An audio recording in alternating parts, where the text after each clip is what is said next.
ठीक है। नमस्कार साथियों, मैं रिंकेश जैन। आप देख रहे हैं भारत गान। मधु पूर्णिमा किस्वत, ये नाम सुर्खियों में इसलिए क्योंकि ये पहले लेखिका रह चुकी हैं, पत्रकार रह चुकी हैं और अब ये मोदी पर आरोप लगा रही हैं। हालांकि मोदी पर आरोप लगाना कोई आम बात नहीं है। 2002 से लगातार 2026 तक तरह तरह के आरोप मोदी पर लगते आ रहे हैं, लेकिन प्रधानमंत्री मोदी पर आरोप लगाने वाली महिला इस बार काफ़ी गंभीर आरोप लगा रही है और कह रही है कि जब भी किसी महिला को मंत्री बनना होता है, सांसद बनना होता है, तो कहीं ना कहीं उसको किसी नेता के बिस्तर पर सोना होता है। क्या कहेंगे सर? देखिए, जिनकी आप बात कर रहे हैं, मधु पूर्णिमा कीसो की बात कर रहे हैं, किस्वर की बात कर रहे हैं। सुना नहीं है मैंने इनका नाम। वैसे ये एक तो इनकी उम्र 75 साल है और मोदी जी को आज से नहीं जानती है, ये 2002 से जानती है। पहले कम्युनिस्ट पार्टी में थी, फिर अचानक से इनकी विचारधारा बदल गई और कोई दबी कुचली महिला नहीं है, ये पावरफुल महिला है और जो दूसरों के और महिलाओं के लिए भी लड़ती हैं। ये तो दूसरों के अधिकारों के लिए लड़ सकता है। ये इतने सालों तक शांत क्यों था? अचानक से ही इनके अंदर के अधिकार, इनके अंदर की महिला, इनके अंदर की सती सावित्री कहाँ से जाग पड़ी, जो ये हमारे देश के प्रधानमंत्री पे इतना घिनौना आरोप लगा रही हैं, जो बेसलेस है पूरी तरीके से। इन्होंने ही मोदीनामा पुस्तक मोदी जी के ऊपर लिखी है, प्रधानमंत्री जी के ऊपर, और उसी चीज को लेते हुए ये इतनी घृणित बात लिख रही हैं कि जैसे इनका खुद का एक्सपीरियंस हो, कि ये खुद इन्होंने ऐसा किया हो कि किसी के बिस्तर तक गई हो, तो इस तरह का नैरेटिव सेट करके ऐसी बात बोल रही है। लेकिन ऐसा कहना कोई आम बात नहीं। महिला ने बहुत हिम्मत दिखाई है। पीएम कोई छोटा पद नहीं होता, उनके खिलाफ बोलना और इस मुखरता के साथ बोलना कोई आसान काम नहीं है। जो मधु किस्वर हैं वो सीधा सीधा बोल रही हैं कि मैंने मोदीनामा जब किताब लिखी तो मैं उनके काफ़ी नज़दीक रही और नज़दीक रहते हुए मैंने काफ़ी कुछ देखा और सुना, जिसे मैं आज आपके सामने रख रही हूँ। तो मैं किताब देने भी पर्सनली नहीं गई थी, मैंने उनके किसी आईएएस अफसर के थ्रू उनको अपनी किताब पहुंचाई थी। फिर उसके बाद मैं मोदी जी से कभी कनेक्ट नहीं रही। देखिए, ये मोदी जी के बारे में अगर इतना ही जानती थी और इतने सालों तक सत्ता में, मोदी जी जो 2014 सत्ता में आए हैं, मतलब प्रधानमंत्री वाली सत्ता की बात कर रही हूँ मैं, ऐसे तो ये बहुत लंबे समय से रहे हैं, हमारे देश के क्रांतिकारी हैं, तो अभी तक इनका मुंह बंद क्यों था? ये महिला के अधिकारों के लिए ये लड़ती हैं, उनके लिए बात करती हैं। ये किसी कॉलेज की प्रिंसिपल, अध्यापिका, जो भी वो इनके बारे में आप बता रहे थे, रह चुकी हैं। नहीं, ये तो लेखिका है, प्रिंसिपल अलग है। प्रिंसिपल भी अलग आरोप लगा रही है। वो सारे नेताओं को एक ही लाइन में खड़ी कर रही है कि कोई भी महिला कार्यकर्ता अगर राजनीति में आगे बढ़ रही तो कहीं ना कहीं किसी नेता का बिस्तर गर्म करके ही आगे बढ़ रही है। देखिए, जो महिलाएं होती हैं, खैर वो बिल्कुल सच बोल रही हैं कि जो इस तरह की महिलाएं होती हैं, चाहे आप कॉर्पोरेट की महिला ले लीजिए, चाहे पत्रकारिता में ले लीजिए, चाहे किसी भी सब्जेक्ट से रिलेटेड महिला ले लीजिए, वो अपने आप को ऊपर ले जाने के लिए बहुत गलत सीढ़ियों का इस्तेमाल करती हैं। लेकिन इनका जो तरीका है ना, मोदी जी पे एक नैरेटिव सेट के आरोप लगाने का और विपक्ष के सामने एक उन्होंने नाश्ता परोस दिया, तो ये बहुत ही गलत है उनका तरीका। और वो किसी दबे कुचले पक्ष से तो आची नहीं, काफी पावरफुल महिला, अभी तक उन्होंने आवाज नहीं उठाया था। 75 साल की एज में जाके उनके अंदर की सावित्री जाग पड़ी अचानक से, तो ये काफी हास्यप्रद लगता है। लेकिन जिस हिसाब से आजकल पॉलिटिकल लीडरों के वो अपना हाईवे पे हुए, चाहे होटल रूम के हुए वीडियो वायरल हो रहे हैं, तो वो कहीं ना कहीं तो सच्चाई है कि भाई पॉलिटिकल लॉबी में ये सब चलता है, कॉर्पोरेट लॉबी में ये सब चलता है, पत्रकारिता जगत में ये सब चलता है। कहीं ना कहीं हरी झंडी तो उनकी बात को मिल रही है, क्योंकि समय समय पे ऐसे वीडियो समाज के बीच में आते रहते हैं। सर, ये बात बिल्कुल सही है। ये हर फील्ड में ऐसा है और कोई किसी महिला पे जबरदस्ती अत्याचार ऐसा नहीं करता है। महिलाएं खुद सक्सेस पाने के लिए अपने आप को सामने वाले को परोस देती हैं। ठीक है, मेरा खुद का भी ऐसा एक्सपीरियंस रहा है, लेकिन मैं इन चीज़ों से बहुत दूर हूँ और मैं इन भटकाओं के रास्ते पे बिल्कुल नहीं जाना चाहती, ना मैं कभी गई हूँ।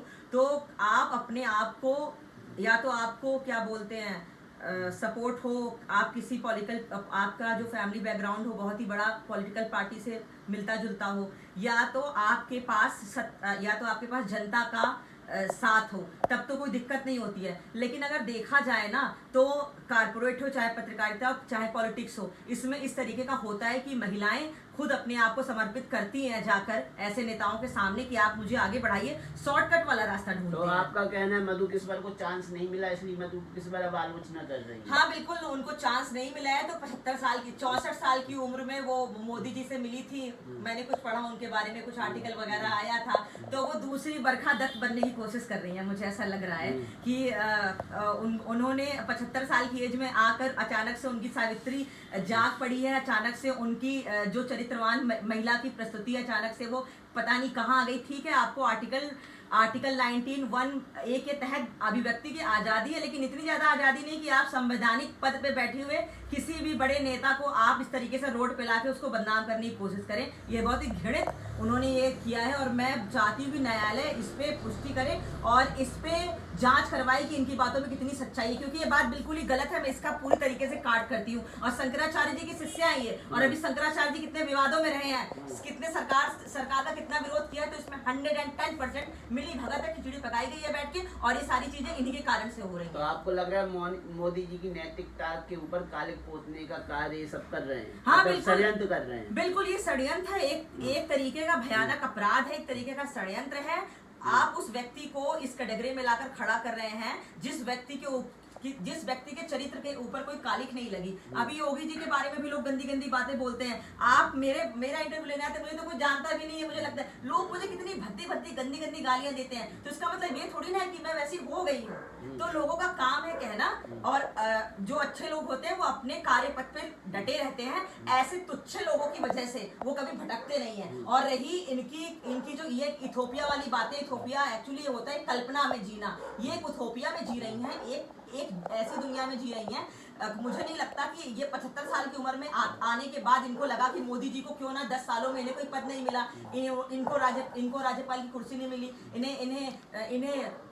इन्हें किसी ऐसे संवैधानिक पद पर नहीं रखा गया, तो उनको लगा यार मेरा तो यहाँ लॉस हो रहा है, तो क्यों ना कुछ ऐसा करते हैं जिससे मैं सबके सामने आ जाऊं, फ्रेम में आ जाऊं। और विपक्ष को तो अब मौका मिला ही है, उन्होंने अच्छा खासा नाश्ता परोस के दे दिया है, अब उसकी लुत्फ उठाएंगे। लेकिन आपको क्या लगता है पॉलिटिकल फील्ड में या कॉर्पोरेट फील्ड में महिलाओं के साथ ऐसा कुछ होता है? सच्चाई कितनी है इसके? हाँ बिल्कुल सर, देखिए कोई किसी महिला पे अपराध तो ऐसा करता नहीं, लेकिन महिला अगर खुद अपने आप को परोस दे तो फिर बहती हुई गंगा में हाथ क्यों, कौन नहीं धोना चाहेगा। अभी मैं ही किसी के सामने जाके बोलने लगूं कि मुझे चार्ज दीजिए और आपका जो भी मन हो आप कीजिए, या कोई भी महिला हो, कोई भी लड़की हो, तो ये तो बहुत नॉर्मल सी बात है। लेकिन इस तरीके की सत्ता में ऐसे भी लोग नहीं बैठे हुए हैं इतने कड़वे कि आपके ऊपर जबरदस्ती बलात्कार कर रहे हैं। हाँ, गिव एंड टेक का जमाना है, मैं इस चीज को मानती हूँ, एक हाथ दो एक हाथ लो, लेकिन ये महिलाएं खुद अपने चरित्र को इस तरीके से गंदा करने का काम करती हैं। लेकिन शैक्षिक शोषण कराने के बाद फिर इल्जाम क्यों?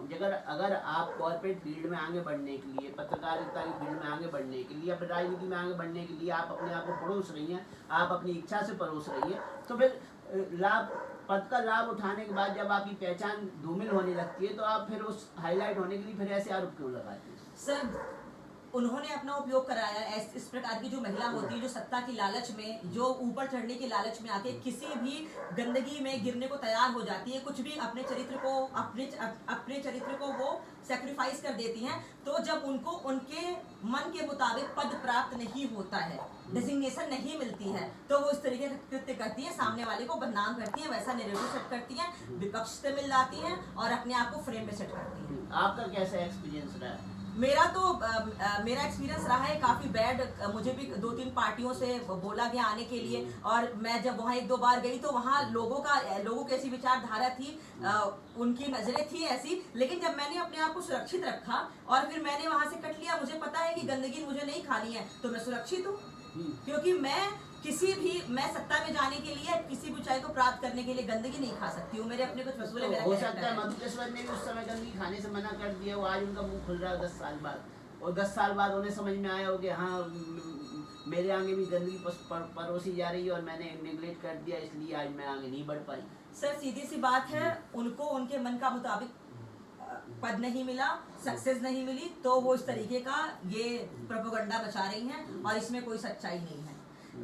एक महिला के साथ अगर अपराध हुआ हो और उसको मन के मुताबिक अगर उसने जो चाहा वो ना मिला हो, तो इतने दिन तक वो चुप रह ही नहीं सकती है। हाँ, लेकिन उनकी बात में वजन बढ़ाने के लिए एक महिला प्रोफेसर भी आगे आई, उन्होंने भी कल्याण सिंह का नाम लेते हुए बोला कि मैंने उनके पास अपने कॉलेज को लेके कुछ बात कही थी और उन्होंने सीधा सीधा मुझे ऑफर दे दिया था, आप एक ऐसा करोगी तो हम ऐसा करेंगे।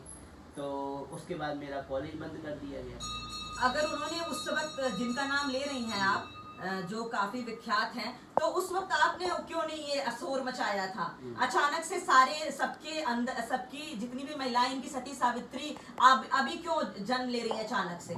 मेरे साथ कुछ गलत होता है तो मैं उसके लिए तुरंत आवाज उठाती हूँ, मेरी आदत है। और ऐसी बहुत सारी महिलाएं हैं, ऐसे बहुत सारे MLA हैं, MPs हैं जिन्होंने महिलाओं पे बलात्कार किया है। कुछ महिलाओं पे जो गरीब तबके से आती हैं, उन्होंने आवाज उठाई है। ऐसे लोग को पार्टी से भी हटाया गया है और ऐसे लोग के लिए सजा भी सुनाई गई है। अभी बंगाल का ही केस आया था, उसने कितनी महिलाओं पे राशन के नाम पे और राशन कार्ड के नाम पे कितने बलात्कार किए थे। उसको ममता जी की पार्टी से भी हटा दिया गया और उसको CBI जांच भी बैठाई गई। तो जब एक नीचे तबके की महिला आवाज उठा सकती है, तो आप तो बहुत बड़े पद पे बैठी हुई हैं, अचानक से आपको क्या हो गया? आप इतनी बड़ी, आप एक कॉलेज चलाने का दम रख सकती हैं, तो जब आपको इतने बड़े नेता ने इतना बड़ा ऑफर दिया तो आप कैसे शांत रह गई? ये तो बहुत ही आश्चर्यजनक बात है। लेकिन अब आवाज उठा रही ना, फिर आज वो जब आवाज उठा रही तो आप उनकी आवाज के साथ आप क्यों नहीं हो रही हैं? सर क्यों? समर्थन दीजिए ना, आप भी महिला है, वो भी महिला है। सर मैं समर्थन उन महिलाओं का देती हूँ जो महिलाएं सही हैं और सत्य हैं और चरित्रवान हैं। ऐसे महिलाओं का मैं समर्थन क्या करूँ जो महिलाएं खुद गंदगी में उतरने को तैयार थी और जब उनको उनके मन का मुताबिक काम नहीं हुआ तो वो देश के प्रधानमंत्री को और फलाने को और ठिकाने को बदनाम करने को तैयार हो गई हैं। समर्थन तो मैं तब दूं ना जब इसमें कुछ सच निकल कर आए। मुझको सच्चाई तो दिख नहीं रही है। आपने राजनेताओं के बारे में वीडियो नहीं देखे? हाईवे पे आपने पूरा सीन नहीं देखा? कैसे एक नेताजी हाईवे पे मौज काट रहे थे? मैंने देखा है, लेकिन आप उन नेताओं से प्लीज मोदी जी का कंपेयर मत कीजिए। हाँ। ठीक है, मैं मोदी जी से कंपेयर नहीं कर रहा, लेकिन राजनीति में ऐसा हुआ है नहीं हुआ है? महिलाओं का शोषण लेकिन मर्जी से हुआ हो चाहे उनकी गैर मर्जी से हुआ, लेकिन राजनीति गंदी हुई है नहीं हुई? सर गंदगी कहाँ नहीं है आप ये बताइए? पत्रकारिता में गंदगी नहीं है, आप ये बताइए। पत्रकारिता में गंदगी नहीं है, आप ये बताइए। कॉर्पोरेट में गंदगी नहीं है, आप बताइए गंदगी कहाँ नहीं है? डिपेंड आप पे करता है कि आप वो गंदगी खाती हैं कि नहीं। आप खुद उस गंदगी को जब खाने जा रही हैं और आपके मन के मुताबिक वहां पे काम नहीं हो रहा है तो आप बदनाम कर रही हैं। और सर देखिए, बड़े ये जो नेता लोग करते आए हैं, जो कर रहे हैं, थोड़ा सा माइक दूर रखिए, जो नेता लोग करते हुए चले आए इस प्रकार का जो विध्वंस करते हैं, वो ये बहुत ही ये गलत है। लेकिन ऐसे नेताओं से मोदी जी का मिलान कराना कि अगर उन्होंने किया है तो मोदी जी ने भी किया होगा, ये बहुत ही गलत है और ये बहुत ही निंदनीय है। इसमें विचार करना चाहिए। और अचानक से उनके अंदर की स्त्री जाग पड़ी तो मुझे लगता है कि इसमें कुछ तो झोल है। और दूसरी बात ये, वो शंकराचार्य जी की शिष्या भी, शंकराचार्य जी कितनी बड़ी कंट्रोवर्सियों में फंसे हुए थे, कितना विरोध हो रहा था, कितने उल्टे सीधे बयानबाजी कर रहे थे। मिली होंगी, कोई बात हुई होगी, कुछ उन्होंने बैठ के नैरेटिव सेट किया होगा, कुछ मैनिफेस्टो उन्होंने बनाया होगा कि इस सरकार को इस तरीके से बदनाम किया जाए, तो फिर अब कुछ तो चल ही रहा होगा यहाँ पे। तो महिला का समर्थन करने के बजाय आप मोदी जी का समर्थन करेंगे? देश के प्रधानमंत्री है, बिल्कुल देश के प्रधानमंत्री का समर्थन करूंगी, क्योंकि देश के प्रधानमंत्री में कोई कमी नहीं है। कमी उनके अंदर है जो उनको बदनाम कर रहे हैं और उनको ब्लैकमेल करने की कोशिश कर रहे हैं। ऐसे लोग देश का प्रधानमंत्री अनैतिक कार्य करे तब भी आप समर्थन करें? सर जब देश का प्रधानमंत्री अनैतिक कार्य करेगा, अपनी आंख से देखूंगी, उस पर पुष्टि होगी तब तो यकीन करूंगी। बिना पुष्टि के कैसे यकीन कर लूं कि उसने वो मोदी जी के साथ रही भी, मोदी नामा भी छाप दिया, अपनी उम्र का लिहाज भी नहीं, 75 साल की एक बुजुर्ग महिला है और इस प्रकार की बातें करती है, तो ऐसे लोग का समर्थन कैसे करें? उनसे माँ जी से मेरा विनम्र निवेदन है। माँ जी क्यों बोल? अरे उनकी उम्र के हिसाब से तो माँ जी ही हुई ना, उनसे विनम्र निवेदन, कम से कम अपनी उम्र का लिहाज कीजिए। आप इस प्रकार की अघोर टिप्पणियां करने से बचिए, बस यही कहना चाहती हूँ। जी धन्यवाद। तेरा